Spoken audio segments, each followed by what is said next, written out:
Magandang araw Taguig, narito na ang ating Taguig City Daily Weather Report ngayong Sabado, September 2, 2023. Ang binabantayan na si Bagyong Hana na may international name na Haiku ay huling namataan sa layong 520 kilometers east-northeast ng Itbayat, Batanes.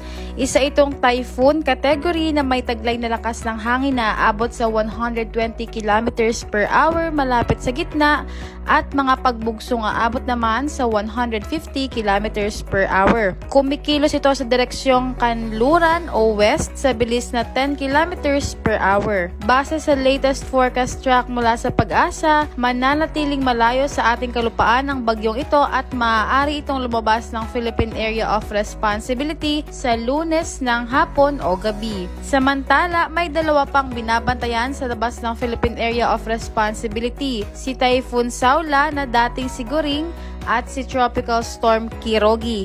Ang tatlong nabanggit na bagyo ay ang siyang nagpapairal ng southwest monsoon na nagdudulot ng malawak na pagulan sa Luzon at western section ng Visayas. Ang mga nasabing sama ng panahon ay walang direktang epekto sa ating lungsod. Samantala, ayon naman sa ating tower system, dahil sa southwest monsoon na pinapalakas ng Typhoon Goring, Typhoon Hana at Typhoon Kirogi, makararanas ang ating lungsod ng maulap hanggang sa makulimlim na kalangitan na may mga pag-ulan, pagkulog at pagkidlat at gusty winds. Maaari namang umabot sa 37 degrees ang ating maximum heat index ngayong araw at inaasahan naman na maglalaro sa 25 to 40 kilometers per hour ang bilis ng hangin na manggagaling sa west-southwest. At ayan ang latest sa lagay ng panahon para sa araw na ito. Patuloy tayong tumutok sa Taguig City Daily Weather Report for more updates. Maging alerto, Taguigenyo. Ako po si Christine Adano. Maraming salamat at mag-ingat po tayong lahat.